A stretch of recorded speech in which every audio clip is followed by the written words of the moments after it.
Hello and welcome to No BS with Dr. Wood. On this episode, we're going to get into the most important issue we are facing in West Virginia, and that is our drug addiction problem.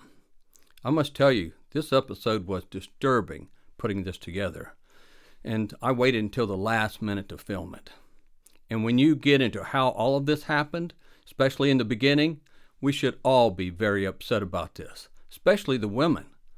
But first, I want to answer a question that was posed to me by a lady, and please send your comments and questions to nobsdrw@outlook.com. That is nobsdrw@outlook.com. And this question is, what do I think of social media? Well, I think social media is wonderful in several ways, and it can also be disastrous. And I will briefly discuss that, and then we will get into West Virginia's greatest problem. And I'm more than halfway pissed about all of this. So stay tuned and cue the music.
Welcome back to No BS with Dr. Wood. To answer that question on social media, I think social media is wonderful in several ways. It allows you to stay in contact with your family and friends and loved ones, and that is a blessing. And you can get almost real-time information and updates on events that are happening in your area, weather, accidents, the news. So social media is very important. But also give this warning, especially to young girls and women. Social media is very addictive to the female emotional brain. And let's say a couple words on the difference in the way men and women think. Men think in rational and logical ways. Females think in more emotional terms. And this is for a very good reason. God created us this way. Men and women use different parts of the brain in their thought processes. You can say whatever you want, but this is our biology. And it is divinely designed. It is by design. So men could go out and be brave and kill a tiger with a sharpened stick and not be eaten. And the women are to be nurturing, empathetic, and patient with the children. These are our primary reasons for being on this earth. Women were given the greatest gift by God of being able to create life. And men were given the gift of strength and bravery to make sure women are able to create life. And the tragedy of this over the past 60 years is we have lost sight of that. And we must get back to that balance if we are to survive. And I explain more about this in my latest book, All About Men. It's available on Amazon. So back to social media. Ladies, your emotional thought processes are being used against you.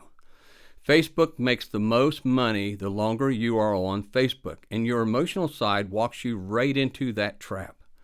Women are collaborative. They look for validation. You want to be told you are nice and pretty, and when this happens, the feel-good neurochemicals, oxytocin, dopamine, and serotonin, are released in your brain, boosting mood, reducing anxiety, and increasing feelings of bonding, well-being, security, trust, pleasure, and euphoria.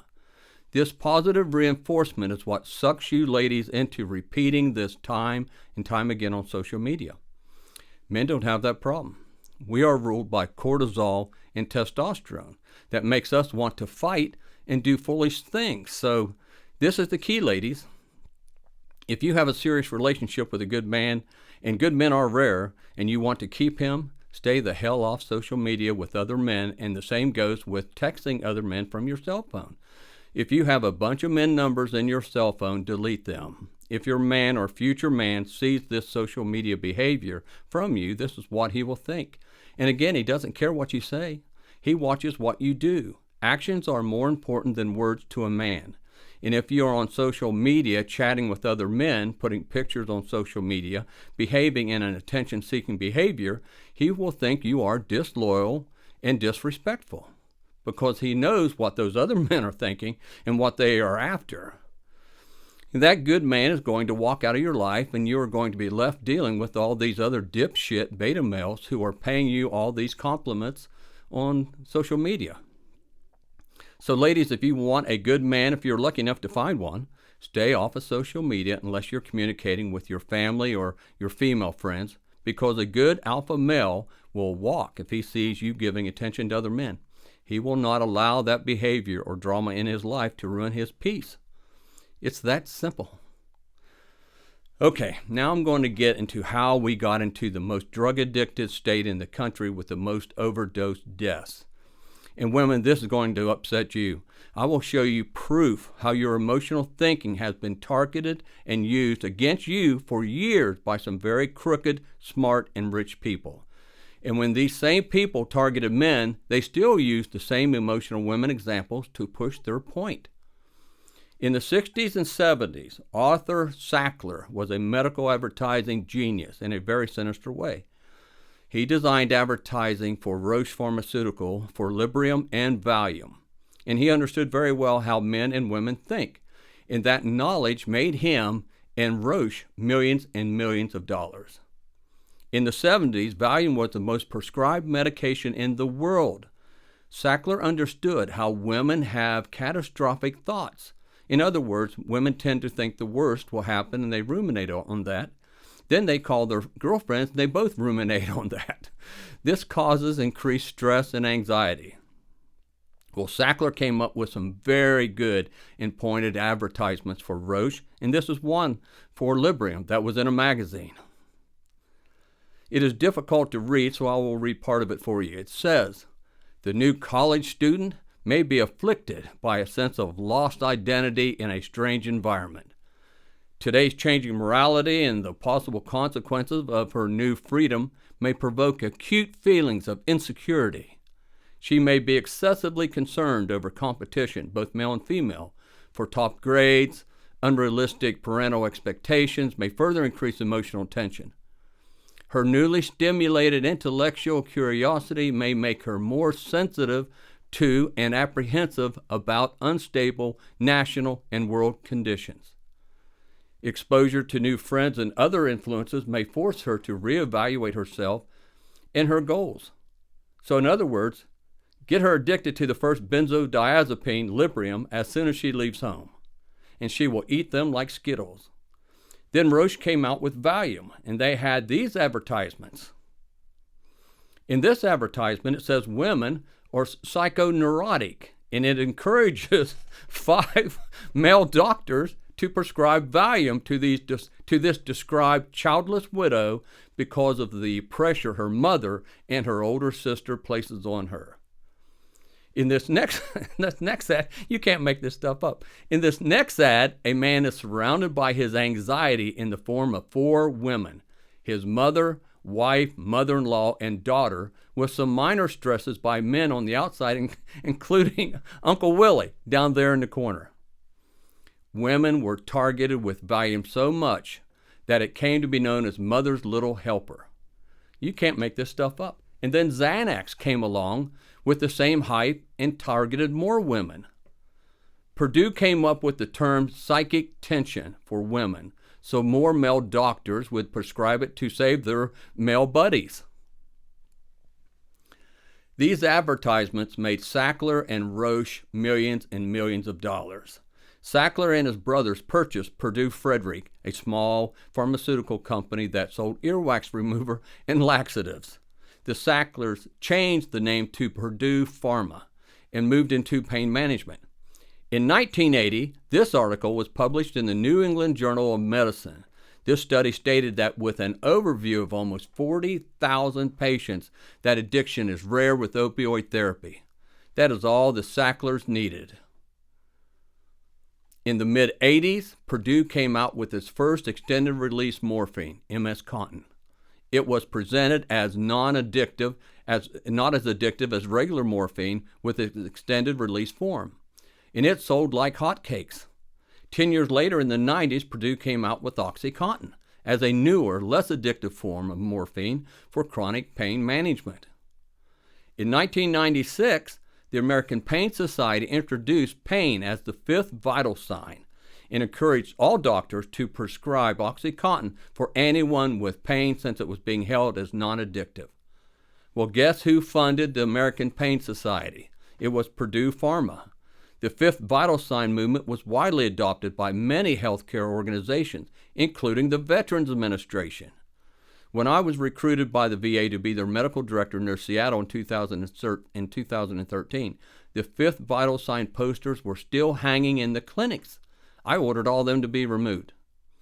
Later in 2017, I was asked to take over a medical clinic in Cle Elum, Washington.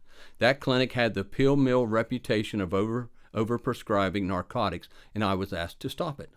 I did. And I had so many complaints on me that the hospital that owned the clinic had the University of Washington in Seattle investigate me and my policies that I had put in place for the doctors who worked for me. I told those doctors that I didn't want to know why someone was on opioids. I wanted to know why they weren't taken off of opioids. That is a completely different mindset. Well, unknown to me, the university had access to all of my charts and policies that I implemented at the Cle Elum Clinic. This investigation lasted several months. One day I was at the clinic and I received a call from the chief of staff of the hospital, Dr. O'Brien. He said he was having an all-hands meeting that evening. He wanted me to come to the hospital and to bring one of the providers with me. I said, sure. Me and the other man, Rob, a PA, went, and we were sitting in the middle of a very large room that held probably close to 100 hospital employees. Dr. O'Brien stood at the podium and opened a big file folder and started reading. He said since Dr. Wood had taken over the clinic at Cle Elum, he and the hospital had received so many complaints that he asked the university in Seattle to investigate me. I leaned over to Rob and whispered in his ear, "I'm getting fired." Rob stared straight ahead and his eyes were real wide open. Then Dr. O'Brien started reading the findings of the investigation. After a couple of pages, I leaned back over to Rob and whispered, "I get to keep my job." Rob was still staring straight ahead.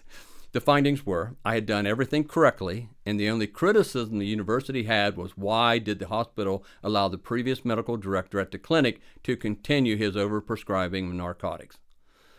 Dr. O'Brien laid down the report and said, "Kudos to Dr. Wood," and started clapping. I got a standing ovation. Rob was still wide-eyed. So let's get back to West Virginia and our own pill mills. In the 90s and 2000s, pain clinics began to appear all over West Virginia with greedy doctors prescribing bucket loads of pain medication and greedy pharmacies filling those prescriptions.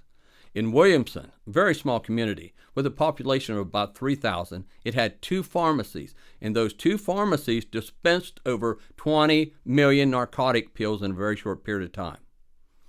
Some of the clinics in the surrounding area would see more than 400 people a day paying cash for prescriptions.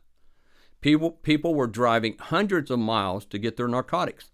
In Kermit, a single pharmacy was reported as dispensing almost 9 million narcotic pills in 2 years. Kermit had a population of less than 400. Since 1980, West Virginia has lost an estimated 40,000 people to overdose death. We are still losing close to 1,000 souls a year to drug overdose death, with the new drugs hitting the street, including fentanyl. Talk about a disaster. West Virginia has endured a disaster for the past 45 years. What a mess. And only since the introduction of Narcan over the counter in 2023 did we start seeing a decline in overdose deaths in 2024, which is a very, very good thing. But we have every reason not to trust these narcotic manufacturers to do anything except for making money. And a dead addict can't make money for a detox clinic or buy narcotics. And let me tell you about Narcan. It has been around since the 1970s. and Purdue started pushing Narcan in 2015. But the nasal spray still wasn't released until 2023, when West Virginia was losing over 1,000 loved ones a year. Between 2007 and 2012 alone, almost 780 million narcotic pills were shipped to pharmacies in West Virginia. During that 6-year period, there were enough narcotics prescribed that every man, woman, and child in West Virginia could have had 430 narcotic pills. Purdue Pharma deliberately and specifically targeted West Virginia and Appalachia with aggressive marketing for OxyContin as a test site for the rest of the country. We were ground zero. And even with the opioid settlement of over $1 billion with Purdue Pharma, the Sackler family net worth is still over $10 billion. I hope all of those bastards burn in hell. That just really upsets me. All right, that is our situation. There is nothing we can do about the past. Now we must find a way out of this. We must find a way to improve our state and our people. So on the next episode of No BS with Dr. Wood, we're going to go into what we must do to turn all of this around, and I think I know what we must do. It's not going to be easy, but we are West Virginians, and there is nothing we can't do together. We're tough. So until next time, this is Dr. Norman Wood signing off. God bless all of you, God bless West Virginia, and God bless America.